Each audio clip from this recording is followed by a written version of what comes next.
이제 날씨가 본격적으로 좀 더워지고 있는 상황들이 되어지는데, 참으로, 이렇게 한 해를, 이제 중반을 넘어가면서 이렇게 하게 되어지는 이 모든 상황들 속에서 우리가, 함께 기도해야 할 제목들이 있네요. 다른 게 아니고, 이제 기도해야 될 제목이 6월 14일, 6월 19일부터 시작하여서 이렇게 한 당에서 이렇게 세 가지의 법을 이렇게 입법을 내놓게 되어졌는데, 첫 번째가 민법이라고 해서, 민법이 어떤 민법인가? 민법이 그동안의 우리의 결혼 관계는 남자와 여자고 헌법이 정해져 있는 것을, 이 민법을, 입법 제정을 또 이제 입법 제정을 또 하면서 이렇게 이성과 동성에 대한 부분까지 허용하게 되어지는 이런 법을 제정하려고 하는 이런 상황들이 되어지고 있고요.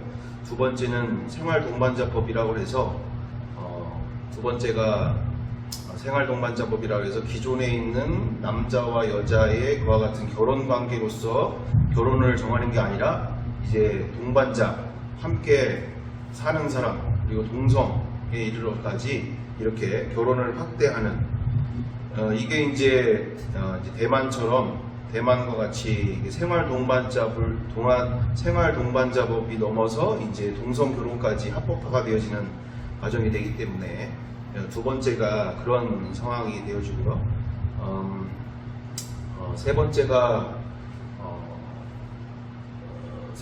갑자기 생각이 안 나네. 모자보건법에 대한 부분도 또한 같이 이렇게 되어지는 상황들 가운데, 이렇게 동성끼리 동성끼리 아이를 낳는 이런 부분까지도 허용하는 것뿐만 아니라, 이렇게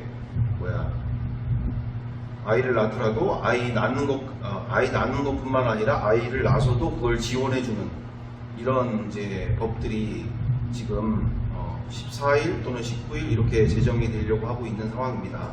좀 이해가 안 가는데. 네? 동성끼리 애를 어떻게 그러니까 다른 이해하지 마세요.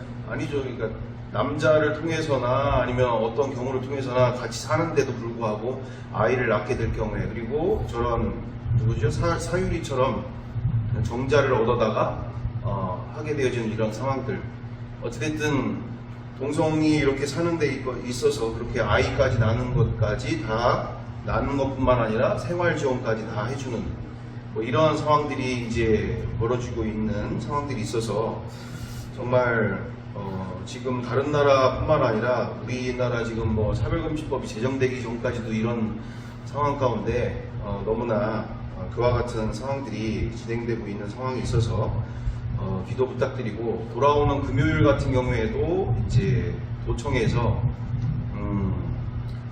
충청북도 교육청 가운데 이렇게 제정하게 되어지는 양성평등에 대한 부분으로 이런 교육 조례를 만드는 일 가운데, 이게 이제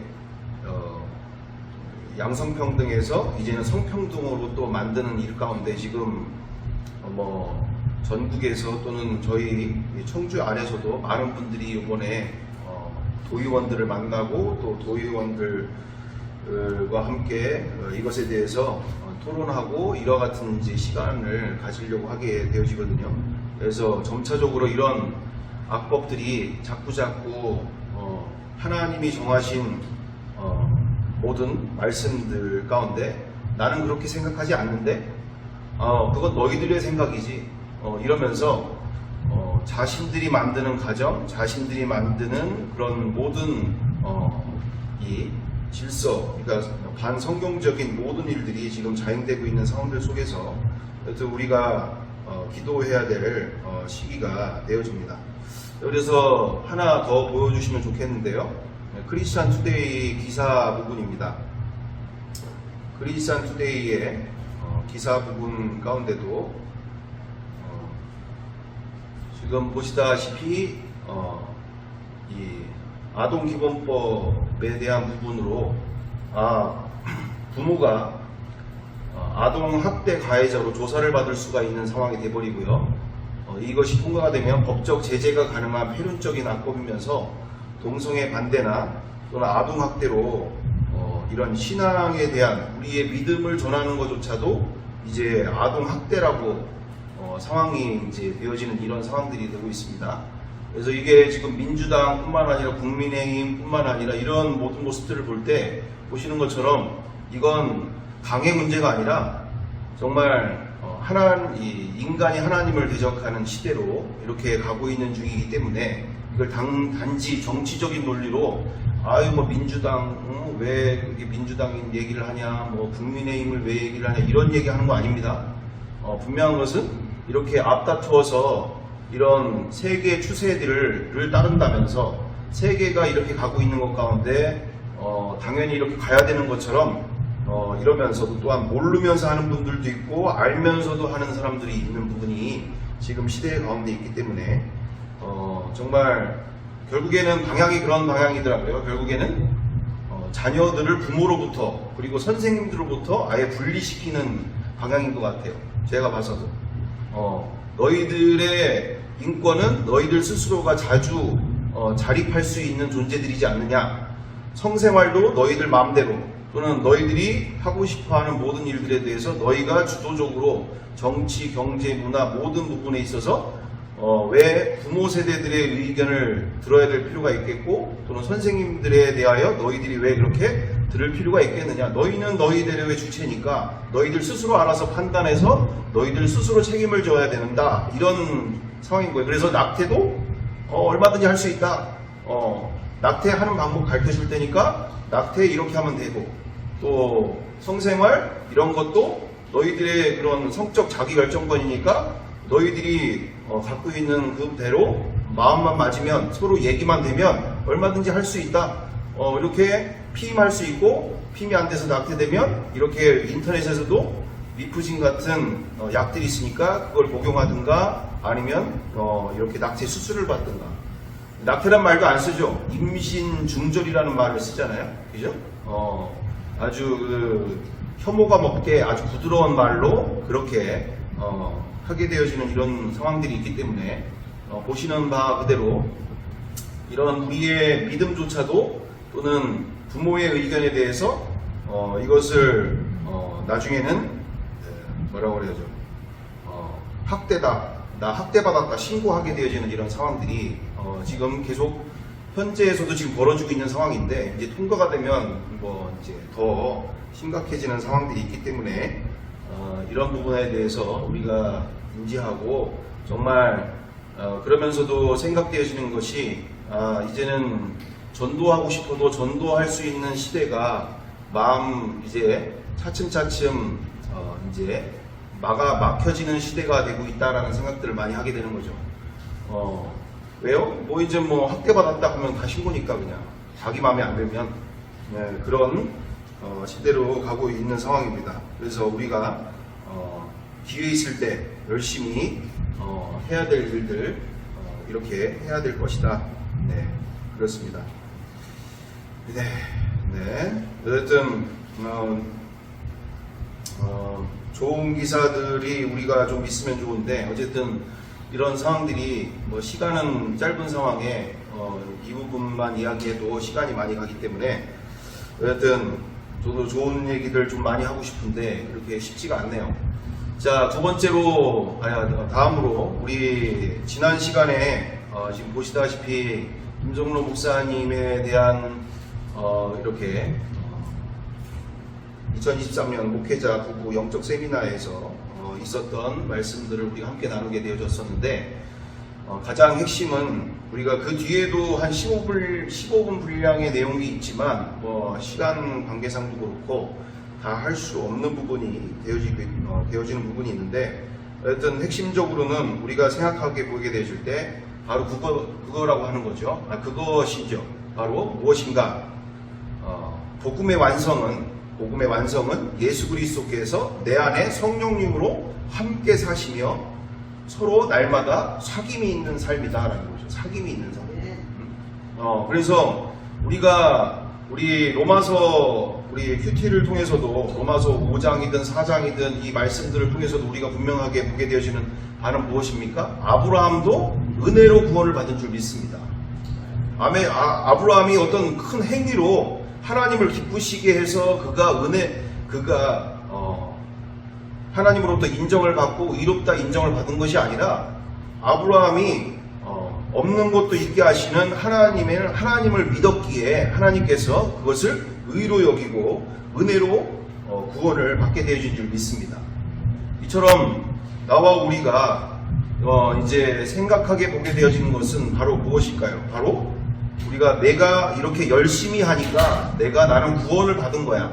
내가 이렇게 교회에서 봉사도 하고 전도도 하고 선교도 하니까 나는 구원받은 거잖아 라고 생각할 수 있는데 하나님께서는 그 어떤 행위로 구원의 여부를 보지 않으신다라는 거죠. 근데 많은 교회와 우리의 현장 가운데는 안타까운 문제는 내가 이렇게 종교적인 열심, 그건 세상 종교들이 그렇게 되어지는 거고 우리가 분명한 것은 은혜로 구원을 받게 되어지는 줄 믿습니다. 내가 잘해서 못해서가 아니라 정말 예수 그리스도를 나의 주인으로 나의 하나님으로 보심과 함께 온전하게 깨끗한 양심 속에 나의 마음 속에 성령님이 내 안에 함께 하시는 삶 그 자체가 구원이고 주님께서 아버지 하나님께서 간절히 원하시는 사귐 있는 창조주와 인간 사이에 끊어진 그 관계가 온전히 회복되어지는 인생을 우리는 구원으로 믿고 우리가 나아가야 될 줄 믿습니다. 이렇게 내가 열심히 있는 모습, 열심히 있는 삶, 그거 당연히 중요한 것이죠. 근데 이게 너무나 위험한 것이 그게 내 열심이냐 아니면 내 안에 계신 성령님으로 말미암아 사귐으로써 일어나고 있는 일이냐라는 거죠. 이건 우리 그리스도인들에게 있어서는 열심이나 또는 모든 것들이 그것은 내 안에서 내 힘으로 하는 것이 아니라 내 안에 계신 분을 통하여서 그 은혜로 말미암아 의대로 하고 있는 일이지 이게 자칫 잘못하면 보여지는 거에 너무 우리가 치중된 나머지 저렇게 열심히 하니까 믿음 좋은 것이다.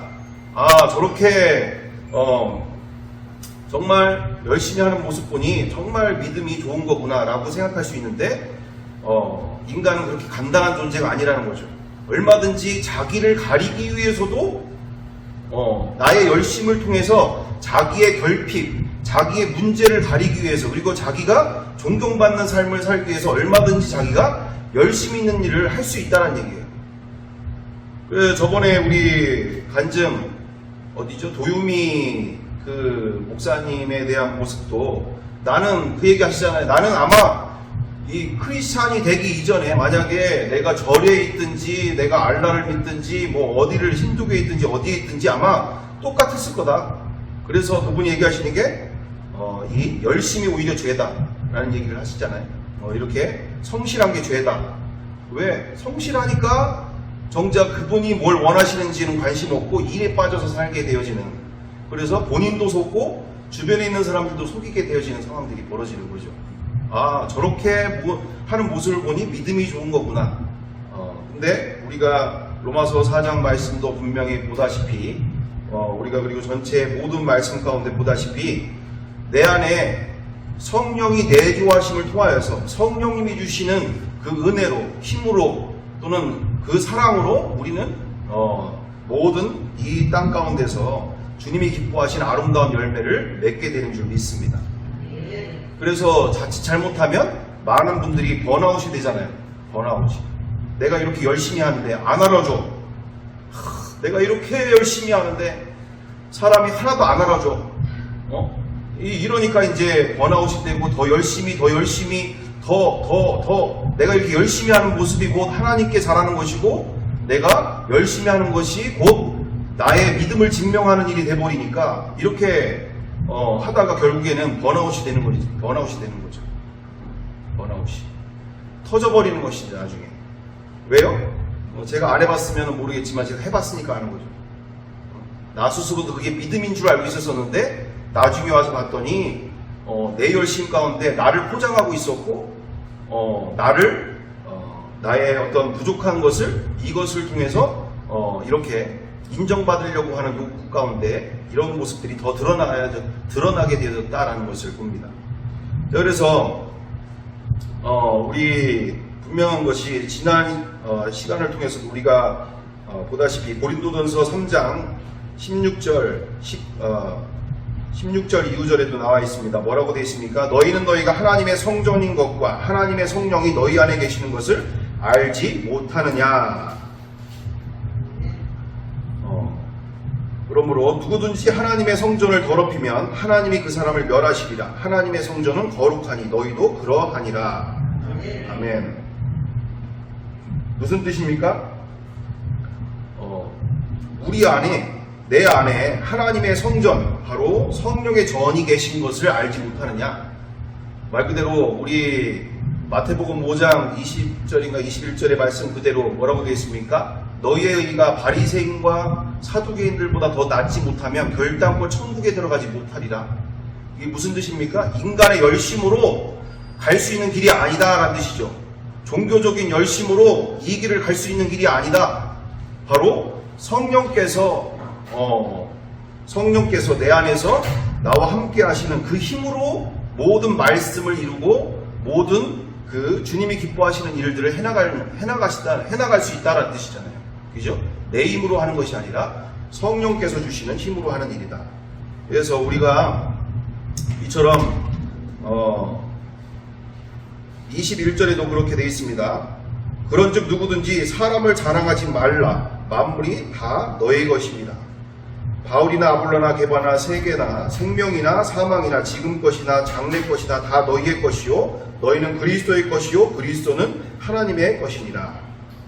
우리가 온전히 내 인생이 내 것이 아니라 성령님의 것, 하나님의 것임을 인정하고 내 안에 선한 것이 하나도 없음을 인정하고 내 안에 성령님만이 나와 함께 하실 때 그분이 주시는 마음으로, 그분이 주시는 힘으로, 그분이 주시는 것으로 우리는 세상을 바꿔나가고 가정을 바꿔나가고 나의 삶 가운데 이와 같은 아름다운 열매를 맺게 되는 줄 믿습니다.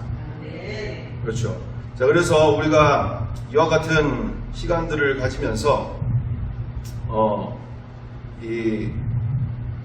자칫 잘못하면 지식적이고 교리적인 종교적인 믿음 가운데 우리가 이처럼 계속 일평생 반복하면서 정말 나도 힘들고 주변 사람들도 힘들게 만드는 일들이 될 수 있기 때문에 우리가 이와 같은 부분들이 정말 중요한 부분이다라는 것을 다시금 정리하면서 우리 요번에 누구시죠?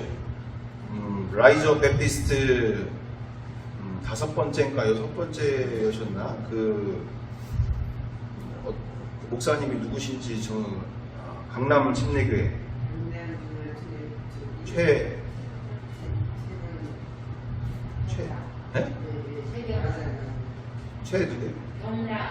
최병남 목사님 말씀하신 것처럼 교회 안에 두 가지의 이와 같은 다른 복음이 들어와 있다라고 얘기를 하시잖아요. 첫 번째가 율법주의다 이거예요. 율법주의가 뭡니까? 내 열심으로 사는 사람들이 있다는 얘기예요. 내 열심. 내 열심으로 열심히 자기의 믿음을 드러내는 일에 이렇게 자기의 열심을 통해서 주변 사람들도 그렇게 만들게 되어지는, 내가 이렇게 열심히 하는데 너는 왜 이렇게 열심히 안 해? 꼭 얘기를 안 해도 그런 같은 마음이나 그런 생각이 그냥 오는 거죠. 저 사람이 자기의 열심을 가지고 나를 그렇게 생각하고 있고 나를 그렇게 알고 있고 나를 그렇게 보고 있구나라는 게 꼭 말을 안 해도 아는 거죠. 내가 이렇게 열심히 하는데 너 왜 새벽기도 안 해? 너 왜 수요 사경에 안 나와? 너 왜 이거 안 해? 저거 안 해? 이런 상황들이 자연스럽게 벌어지는 이 상황들 가운데 정말 은혜로 이 모든 일들을 해나가게 되는 줄 믿습니다. 네. 내 노력으로 내 힘으로 하는 일이 아니다라는 것을 우리가 생각하면서 오늘 원래는 이렇게 다른 부분들까지 우리가 다 보면 너무나 좋은데 너무나 요번에 라이저 베프티스트 가운데 너무나 귀한 말씀들 이렇게 전해주시는 목사님들과 또 이렇게 너무나 귀한 간증들 많이 있게 되어지면서 정말 더 풍성한 시간들이 되어지고 있는 상황입니다. 그래서 요번에 다른 부분들 다 보면 너무 좋은데 요번에는 그 성함이 이준희 대표 그 유튜버, 그러니까 얼라이브 커뮤니티의 대표이기도 하시지만 오히려 유튜브로 더 유명하신 분인 것 같아요. 그래서 면접왕 이형이라고 또는 퇴직한 이형이라고 해서 두 채널을 운영하시던데 뭐 50만, 18만 막 이렇게 내시더라고. 56만, 18만. 하여튼 그 면접 보는 일을 이렇게 하는 일들을 이제 면접 보려고 하는 청년 세대들에게 면접에 대한 부분, 그러면서 오히려 그걸 통해서 예수님을 드러내고 또 그들에게 도전을 주고 믿음의 삶에 대해서 소개도 해주는 이런 일들을 하시는 모습들을 보게 되어졌는데, 얼마나 우리가 삶 가운데서 이렇게 자기의 일을 통해서 자기가 하고 있는 것을 통해서 하나님의 영광을 드러내는 또 많은 영혼들을 주님께로 돌아오게 하는 귀한 일들 해나가는데, 정말 이분이 많은 그 다음 세대들, 청년 세대들을 만나다 보니까 정확하게 이 청년 세대들을 통해서 시대를 읽고 또 그것을 통해서 메시지를 주시는데 너무나 함께 나누고 싶은 내용들이 되어지더라고요. 그래서 뭐 따로 보시라고 하면 뭐 이게 몇 분이나 따로 보실 수 있겠어요. 이렇게 같이 있을 때나 볼 수 있는 상황이기 때문에 우리가 다는 못 보지만 그 부분만이라도 좀 같이 보면서 우리가 그렇게 오늘 그 시간 통해서 그 뒤에 또 함께 결론을 가지도록 하겠습니다. 함께 보기 원합니다.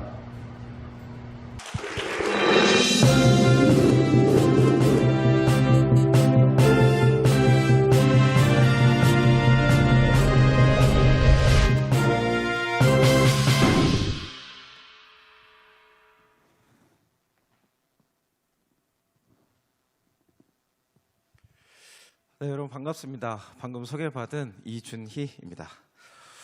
네, 이렇게 쉽지 않은 자리에 초대해 주셔서 또 세우셔서 감사합니다.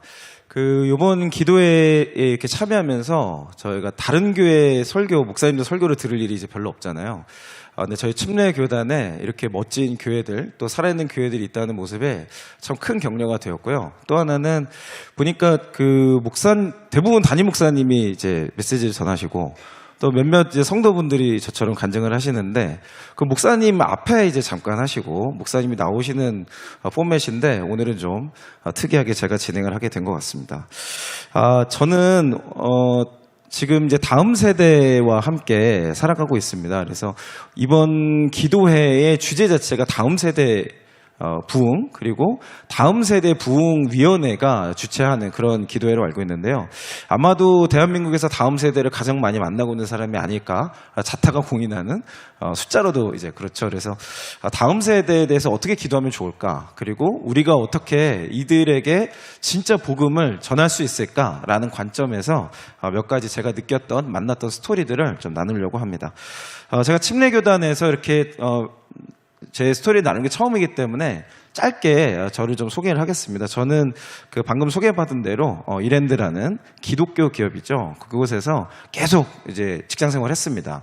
직장 생활을 하다가 회사에서 이렇게 은혜를 많이 입고 또 회사가 저를 잘 이렇게 키워주셔서 계속해서 여러 가지 중요한 역할들을 이제 맡게 됐어요. 계속 인사 파트에서 근무를 했습니다. 그래서 사람을 뽑고 가르치고 훈련시키고 뭐 이런 이제 활동들을 주로 이제 했었습니다. 그러다가 뭐 사업에 대한 기획 같은 것도 참여하고 여러 가지 내용들을 이제 바라보게 됐죠. 제가 2017년도에 이제 그룹의 전체 인사를 총괄하는 역할을 맡게 됐습니다. 뭐 제가 이제 능력이 있거나 그래서 맡았던 건 아니고 당시에 상황이 어쩜 그렇게 될 수밖에 없었어요. 그래서 제가 그 역할을 하면서 이제 그룹의 어떤 인사의 역할을 하다 보니까 그룹과 연결된 많은 일들을 보게 되잖아요. 근데 제가 그 당시에 여러 가지 상황들을 좀 보게 됩니다. 뭐 정치적인 상황들, 그리고 외교적인 상황들, 언론에서 일어나는 일들, 또 금융권에서 일어나는 일들, 이런 일들이 사실 그룹사 정도 되면 다 연결이 되어 있기 때문에 안 볼 수가 없는 거예요. 한 군데 제가 뭐 인사 책임자라고 해서 기획적으로 안 볼 수가 없고 재무를 안 볼 수가 없고 다 연결이 되어 있더라고요. 그래서 제가 그때 2017년도로 쭉 통과를 하면서 이거는 누가 봐도 이 앞이 너무 암담한 거예요. 그 시기에 제가 전체 우리나라에 움직이는 여러 가지 모습들을 보면서 우리나라 특별히 이렇게 다른 건 모르겠지만 제가 전문 영역이 아니기 때문에 잘 모르겠지만 경제 영역은 이제 곧 큰일 나겠구나 그런 생각을 그 당시에 했어요. 근데 경제가 뭐 망가지는 거야 뭐 그럴 수 있겠다 싶은데 그 뒤에 이면처럼 보이는 게 뭐냐면 이 다음 세대 이슈였습니다. 청년들의 일자리 문제가 심각해질 게 너무 자명한데 아무도 그 얘기를 안 하는 거예요. 그래서 진짜 사람을 뽑고 가르치고 훈련시키는 제 입장에서는 이거 너무 자명하고 중요한 이슈인데 아무도 얘기를 안 하고 언론에서 발표되는 것은 뭐 좋아질 것이다. 이런 이야기들만 하는 모습들을 보면서 그 부분을 놓고 품고 기도하고 이 부분은 누군가는 나서야 되지 않겠는가라는 고민을 하고 있던 중에 여러 가지 상황과 또 하나님의 인도하심 가운데 지금 이 일을 시작하게 됐습니다. 제가 그 처음부터 이제 취준생 사업을 뭐 하고 싶었던 건 아니고요. 취준생을 대상으로 또는 청년들을 대상으로 뭐 하려고 했던 건 아니고 청년들 누군가 저한테 와서 제가 아무래도 인사적 전문성이 있으니까 어떤 후배가 저한테 와서 취준생들 취업하는 거 잠깐 좀 도와주라 그러더라고요. 그래서 뭐 그래 뭐 그거는 어렵지 않아. 그러고서 어느 날 요즘 어떤 거를 이렇게 보냐? 뭐 가르치는 사람이 있어? 그러고서는 이제 뭐 요즘 엄청 뜨는 사람이래요. 그래서 그 사람 강의를 이렇게 봤어요. 그랬더니 너무 진지하게 뭐 20몇 강인가를 1시간짜리 20몇 강을 하는데 주 내용이 이겁니다. 그 당시에 제가 정확하진 않지만 강의 주제가 있어요. 이거였어요. 면접 관상학. 여러분들 이게 좀 이해가 되십니까? 그래서 강사 그분이 이제 하시는 얘기는 면접관이 이제 팔자주름이 있는 면접관에게는 이렇게 답변하고 또 뭐 이렇게 눈썹이 이렇게 쳐져 있는 면접관은 이렇게 말하면 합격한다. 라는 거를 20몇 강짜리를 가르치는데 뭐 그거는 저는 뭐 그럴 수 있겠다 생각을 했는데요. 그 카메라에 비친 뒤 청년들의 모습이 저는 너무 충격적이었어요. 지금 여기 계신 분보다 훨씬 많은 넓은 공간에서 빼곡하게 차서 그거를 정말 열심히 받아 적고 있는 거예요. 정말 진지하게. 그래서 제가 그 순간 그걸 보고 뚜껑이 이제 분실했습니다. 그래서 제가 보고 있던 태블릿을 집어 던지고 내가 딴 건 모르겠고 일단 이 영역은 내가 좀 정리를 해줘야겠다. 그래서 요런 내용들이 싹 다 여기서 사라질 때까지 내가 이 영역을 그냥 통합을 해야겠다. 그래서 이제 유튜브를 시작하게 됐습니다. 그래서 그 면접왕 이영이라는 채널은 이제 취업을 돕는 유튜브 채널이고요. 뭐 거기서 취업을 워낙 많이 하다 보니까 직장을 들어가서 취업할 때까지는 당신 시킨 대로가 다 됐는데 회사 가보니까 새로운 세계가 있네. 근데 어떻게 될지 가르치는 사람이 아무도 없어요. 하도 요청이 많아서 퇴사한 이영애라는 직장인 채널을 동시에 운영하고 있습니다. 그래서 두 개 채널 합쳐서 이제 75만 정도 가까이 되고 있습니다. 그래서 제가 이런 내용들을 쭉 진행을 해가면서 제가 그 당시에 기도하면서 이 다음 세대, 우리나라 다음 세대들을 놓고 기도하면서 본 뭐 이미지? 뭐 그런 것들이 좀 있어요. 기도하다가 뭔가 그림 같은 게 보이는데 그게 그 당시에 우리가 기도해야 될, 제가 기도하고 뚫어내야 될 어떤 포인트 같았어요. 첫 번째 좀 슬라이드를 보여주시면 좋겠는데요. 네, 지금 이게 제가 그린 겁니다. 컴퓨터한테 시켰어요. 그래서 AI한테 시켰는데 제가 그때 기도할 때 본 우리나라 청년들의 모습은 마치 이런 모습이었습니다. 가장 유사하게 그린 것 같아서 제가 캡처를 떠왔는데요. 놋그릇 같은 쇠바가지를 뒤집어 쓰고 있는 거예요. 그러니까 금은락에서는 이제 지금 여러분이 보시기에 왼쪽에 있는 화면이 가장 잘 표현했는데 아이가 너무 귀여워 보여가지고 오른쪽에 좀 더 맞는 것 같아요. 근데 이 사진, 이 놋바가지에 아무런 구멍이 없는 거예요. 그러니까 앞에도 보이지 않고 귀도 뚫려 있지 않은, 그러니까 볼 수도 없고 숨도 안 쉬어지고 들리지도 않는 그런 상태가 그 당시에 기도하는데 제 마음을 계속해서 울렸어요. 그래서 내가 이거를 어떻게 해야 됩니까? 라고 주님 기도했을 때 주님이 네가 할 수 있는 영역에 기도의 자리를 지켜라. 그리고 그 기도 가운데 성령이 인도하신 대로 순종해라. 그냥 그게 다였어요. 그래서 제가 그때부터 어떤 기도를 했냐면 저 놋바가지에 적어도 구멍은 뚫어야겠다. 그래서 이 구멍을 뚫어서 앞을 좀 볼 수 있게 해주고 귓구멍을 뚫어서 좀 말씀을 들을 수 있게는 해야겠다. 그래서 이제 그 당시에 우리나라의 언론이나 미디어 이 모든 영역이 사실 굉장히 왜곡이 많이 돼 있었어요. 그래서 이런 부분들을 좀 정확하게 알려줘야겠다라는 것들로 사실 유튜브를 시작을 했는데 어찌하다 보니까 지금 이제 이 영역에서 가장 큰 채널이 됐고 또 어떤 의미에서 많은 청년들에게 영향력을 주님께서 권세를 주셨던 것 같습니다. 저는 그때 이 단어를 받았어요. 기도하면서 사업은 사역이다. 사업은 사역이 되어야만 한다. 그러니까 사업이라는 것 자체를 이제 뭐 어떤 분들은 돈 놓고 돈 먹기, 그리고 돈을 벌어서 뭐 하는 것, 이렇게 생각을 하시는데, 그 당시에 제가 이제 기도하면서 받았던 것은 사역이 아닌 사업은 앞으로 안 된다는 거예요. 그래서 돈을 벌려고 일하지 말고 사역을 하려고 비즈니스라는 구조를 활용하는 것 뿐이지, 돈을 벌기 위해서 비즈니스를 하면 그것은 반드시 망하게 돼 있다라는, 뭐 어찌 보면 성경의 그 골든 룰과 같은, 황금률과 같은 이제 그런 메시지였던 것 같아요. 그래서 처음으로 주님, 사역적 사업이 무엇입니까? 라는 것들을 놓고 계속해서 기도하기 시작했고, 그러다가 뭐 원래 같으면 이제 강의를 하면 뭐 돈을 벌 수 있죠, 강사는. 근데 저는 이제 애초에 사업이 목표가 아니었기 때문에 유튜브에 그냥 제 강의를 전부 다 그냥 올렸어요. 그러니까 무료죠. 무료인데 뭐 면접 관상학보다 훨씬 탁월한 강의들이 막 풀어지고, 또 저 강사가 말하는 대로 하면, 유튜버가 말하는 대로 하면은 취업이 막 그냥 자기가 원래 다 돼버리니까 그 사이에 사람들이 엄청난 호응을 얻고 지금까지 이제 함께하게 됐던 것 같습니다. 자, 그 다음 세대의 상황태를 제가 조금 여러분과 나누고 싶어요. 여러분, 다음 세대, 뭐 주로 청년이라고 하겠습니다. 뭐 물론 이제 414이라고 해서 다니엘 세대라고는 키즈 유스가 있긴 하겠지만, 제가 직접적으로 만나고 있는 다음 세대는 청년 그룹이에요. 청년들을 하면 여러분 어떤 게 떠오르세요? 떠오르시는 게 있으십니까? 뭐 말 안 듣고, 그죠? 매너가 없고, 뭐 지들 멋대로 하고, 뭐 통제 불가, 뭐 이런 아마 이미지들이 먼저 떠오르시지 않겠죠? 그죠? 저만 아마 그렇게 생각하는 거라고 생각합니다. 그 매너나 문화적인 이질감이 세대적인 갈등으로 지금 하나 좀 있는 것 같고, 또 하나는 자살, 마약, 또는 이런 좀 극단적인 어떤 형태에 드러나는 모습이 하나 있는 것 같고, 동성애나 인본주의 같은 혼미함들이 가득 차 있는 어떤 정말 막 정리 안 되는 이런 세대로 아마 여러분들이 기억하실 것 같아요. 그래서 이제 시대, 이런 흐름을 타고 나타난 유행어, 트렌드 키워드가 MZ세대입니다. 다 MZ세대는 들어보셨을 거예요. 근데 MZ세대는 제가 보기에는 틀린 말 같아요. 이제 이거는 끝났습니다. 왜냐면 MZ세대들이 통제가 안 돼서 모든 직장, 모든 CEO, 모든 HR 인사팀들은 지금 골머리를 썩고 있거든요. 근데 제가 그분들을 만날 때마다 항상 제가 격려합니다. 그분들은 전혀 어렵지 않습니다. 이제 코로나 학번이 들어옵니다. 기대하십시오. MZ세대는 전혀 비할 바가 안 됩니다. 코로나 학번은요, 공동체라는 개념 자체가 없는 이 영역입니다. 그러니까 중고등학교 때까지 인강으로 열심히 공부를 했어요.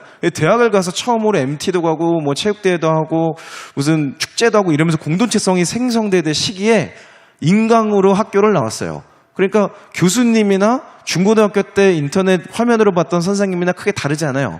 어떤 공동체 의식도 없고 어떤 유대감, 의사소통 방식도 없어요. 그 세대가 지금 졸업을 막 하고 있거든요.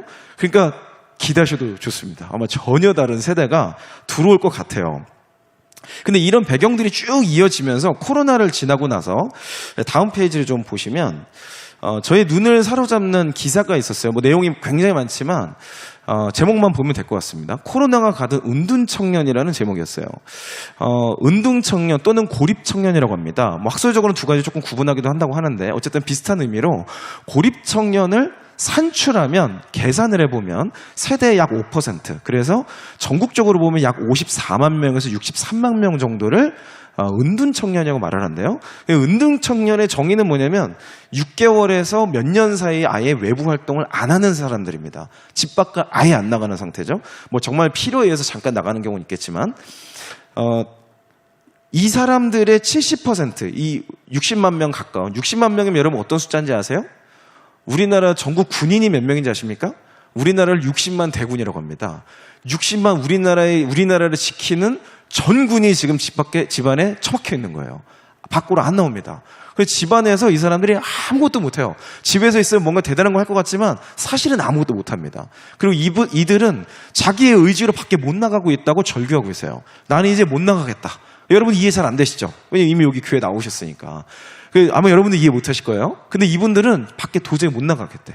밖에 나가면 사자가 다닐 것 같은가 봐요. 그래서 이들 마음속에 외부는 위험하고 외부에서 어떤 공포감이 있고 사회적 이 단절감에서 느껴지는 굉장한 어려움이 이들을 고립시키고 있는 거죠. 다음 슬라이드를 보면요, 이들의 왜 그러면 은둔청년, 청년이 되냐라고 했을 때 뭐 기타 여러 가지가 다 있지만 가장 큰 포션이 1위가 35%가 취업의 어려움이에요. 그래서 제가 그 기사와 통계를 보면서 제 입장에서는 이건 나한테 너무 간단한 문제인데 저는 그 생각이 들더라고요. 취업만 해결하면 35% 해결하네? 그럼 60만 명 중에 35%면은 적어도 뭐 한 20만 명 정도는 이제 자유함을 줄 수 있는 거잖아요. 그래서 이제 니네 죽었다. 그래서 죄송합니다. 지금 유튜브를 하다 보니까 말이 좀 이렇게 표현이 이렇게 나오는데 이분들과 함께하기 위해서 은둔 청년을 만나는 프로젝트를 시작을 했습니다. 최근에 제가 몇 명을 좀 만나봤고 이 사람들이 느끼는 어려움도 제가 이런 거 통계들을 쭉 보면서 저거는 내가 해야겠다. 저거는 뭐 남이 누군가가 할 문제가 아니고 하나님이 나에게 주신 권위와 권세로 저기를 잘 이렇게 해야겠다라고 결심을 하게 된 거예요.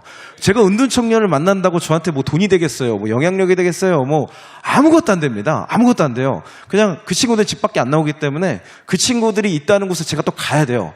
그러니까 이 에너지를 오질러게 들고 죄송합니다. 죄송합니다. 에너지를 엄청나게 들고 가서 뭐 말을 하면 고마워합니까? 뭐 그런 것도 없어요. 뭐 이런 활동 속에서 주님이 계속해서 저에게 조명하시는 것은 사역적인 사업을 하라는 거예요. 그래서 결국 그것을 결정하고 그 단계로 나가는 게 나의 정체성이구나. 내가 해야 되는 거구나. 라는 것들을 알게 되는 거죠. 자, 이런 은둔 청년과 고립 청년들이 마구 늘어가는 이 시대적 풍조, 이 시대적 흐름 속에서 지금 이 시대의 트렌드가 되는 키워드가 있습니다. 그게 뭔지 아세요? 지금 이 시대의 청년들 또 비즈니스에서 아주 화두가 되는 키워드가 있습니다. 예전에는 얼마 전까지만 해도 이 비즈니스 영역에서 성장해야 돼, 뭔가 혁신을 할 수 있어 라고 했던 키워드가 뭔지 아세요? 우리 교회가 한참 주창했던 단어인데 플랫폼이었습니다. 플랫폼이라는 단어, 플랫폼을 가지고 비즈니스를 하면 혁신할 수 있다. 플랫폼이라는 게 시대를 앞서는 이 방식이다라는 것들이 마구 뭐 전 세계를 강타했죠. 지금 이 플랫폼 다음의 단어로 떠오르는 단어가 뭐냐면 커뮤니티라는 단어입니다. 지금 모든 플랫폼 비즈니스는 저물고 이 다음 비즈니스로 커뮤니티 비즈니스를 이야기하고 있어요. 커뮤니티가 뭐예요? 공동체입니다. 지금 이 시대는요, 공동체를 필요로 하고 있어요.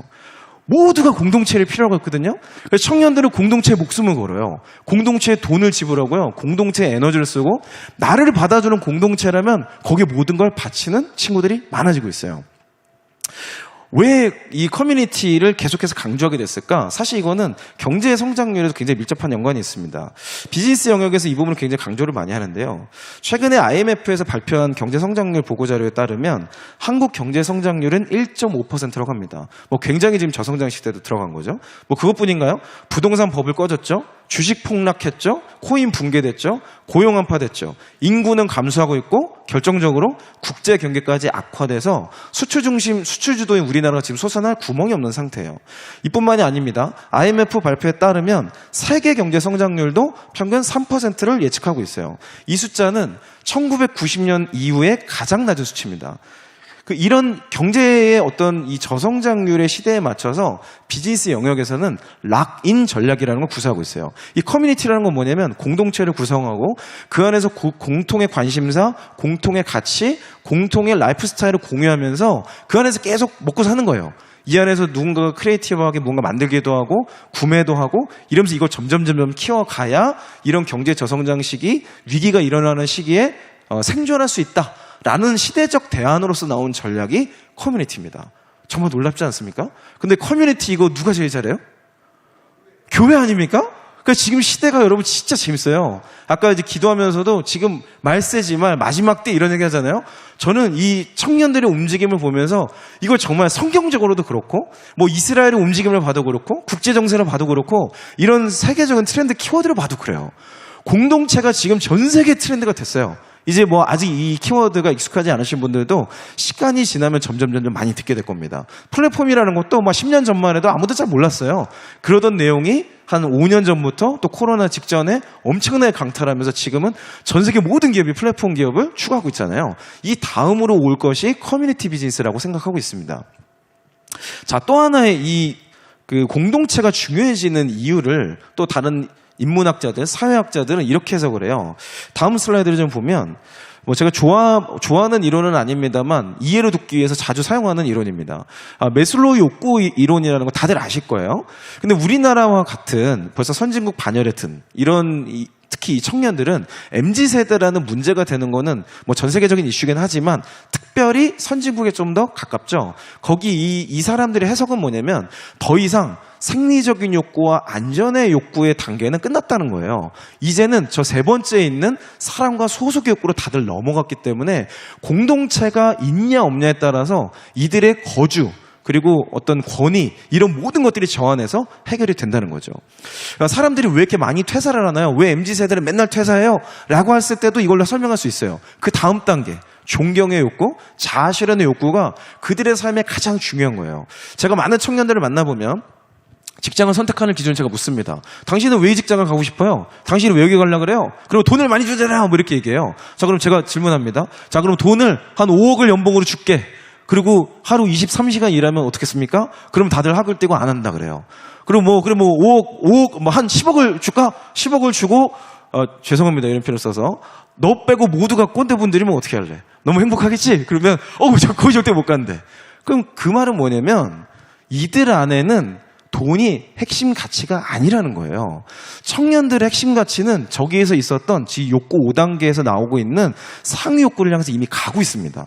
그들이 왜 직장을 선택하냐, 어떤 직업을 선택하냐는 것은 자기 안에 있던 어떤 미닝, 의미를 찾고 싶은 거예요. 제가 이런 것들을 보면서 뭘 느끼냐면 예전에 참 제가 이런 용어를 써서 죄송한데 나 때만 해도 저 때만 해도 그렇지 않았거든요. 그렇잖아요. 뭔가 가치를 추구하기도 했고 또 하나는 또 사회적으로 정해놨던 질서 같은 게 있었어요. 그리고 뭔가 사회적으로 옳다, 공동체라든지 어떤 개념들이 있어서 그런 것들을 그냥 다 수용, 뭐 이게 맞냐 틀리냐의 문제가 아니라 그냥 다 그냥 그런 거지 뭐 이러면서 이렇게 갔던 내용이 있었는데 지금 세대는 그게 없어지고 있어요. 그죠? 그게 싹 다 사라지면서 지금은 정말 어떤 세대가 되고 있냐? 알파 세대가 오메가 세대를 향해 가고 있어요. 지금 제가 청년들을 만나서 느끼는 건 뭐냐면 이들은 진짜에 갈망하고 있습니다. 진짜라면 그게 아무리 구려 보이고 아무리 촌스러워 보여도 거기에 마음을 열어요. 근데 아무리 화려하고 번쩍번쩍거리고 뭐 최첨단 기술을 동원해도 가짜 같잖아요. 그럼 마음을 확 탔습니다. 좋은 말 백날 해봤자 아무리 지적인 걸 얘기해봤자 그들의 삶을 못 바꿔주잖아요. 그러면 그들은 마음을 열지 않아요. 그냥 떠나버리고 그냥 뭐 네네네 하고 맞춰주고 그냥 다른 데 가버리는 거예요. 저는 이 MZ세대, 이 다음 세대 청년들의 어떤 커뮤니티 사용이 얼마나 되는지 좀 보니까요. 지금 어마어마하게 많은 커뮤니티들이 막 사용되고 있어요. 물론 커뮤니티라는 용어 자체가 여러 가지로 쓰이기도 합니다. 비즈니스 구조로도 쓰이고 또 그냥 모임으로 쓰이기도 하고 실제 이런 교회 공동체와 같은 모임의 의미로 쓰이긴 해요. 근데 청년들이 가장 많이 지금 사용하고 있는 것은 북클럽 같은 거 많이 합니다. 책을 안 읽어요. 그러니까 책을 못 읽겠는 거예요. 그러니까 책을 읽고 싶은 사람들끼리 모여서 그냥 자기들끼리 앉아서 책 읽고 갑니다. 여러분 이해되세요? 이해 안 되시죠?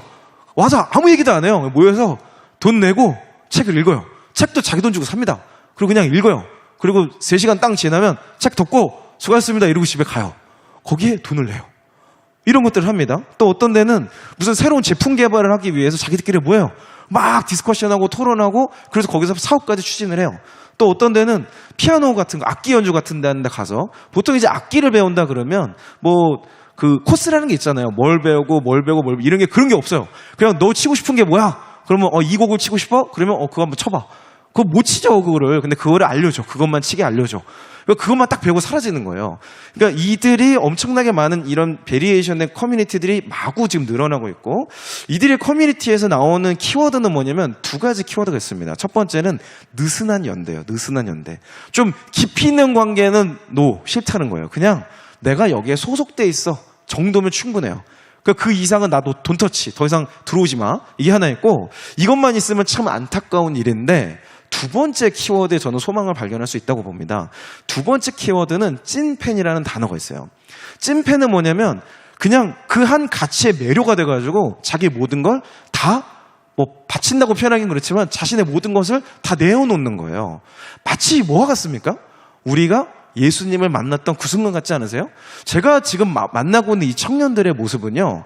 그 어느 때보다 위험해 보이고 정리 안 되고 이런 세대가 아니라 그 어느 때보다 예수님을 만날 수 있는 세대라는 가능성을 보고 있는 거예요. 네, 이처럼 지금 이준희 대표님께서 누구보다도 다음 세대, 청년 세대들을 누구보다도 많이 만났다고 자부하는 께서도 말씀하시는 바가 이 시대가 지금 이렇게 지금 보시는 바처럼 이렇게 경제 성장률이 전 1.5% 저정상 시대고 부동산이 버블 폭락하고 주식도 폭락하고 코인도 붕괴되고 고용 악화에 인구 감소에 국제 경기 악화에 여러 부분의 모든 부분이 지금에만이 아니라 앞으로 더 어려워질 거예요. 더 어려워지는 시대로 가게 되어지는 그 상황들이 계속 가해질 텐데 지금 무엇을 청년들이 진짜를 바라고 있느냐? 먹고 사는 문제보다 정말 내 인생을 걸 만한 곳을 찾고 있다. 그리고 정말 이처럼 공동체 커뮤니티에서 자기의 어떤 소속감과 사랑과 그리고 존경받는 것을 오히려 더 최고의 가치로 두고 있는 시대로 가고 있다라는 거죠. 왜냐? 지금 그런 부분보다도 정말 이와 같은 시대 가운데서 정말 그 청년 세대들이 정말 원하는 모든 이 방향들이 그런 방향 가운데서 정말 우리가 이처럼 다음 세대들, 청년 세대들을 우리가 바라보면서 정말 우리가 어디로 가야 할 것인가? 정말 우리가 먼저 이 청년 세대들이 말하고 있는 그 부분 가운데 교회는 나오지 않아요. 왜?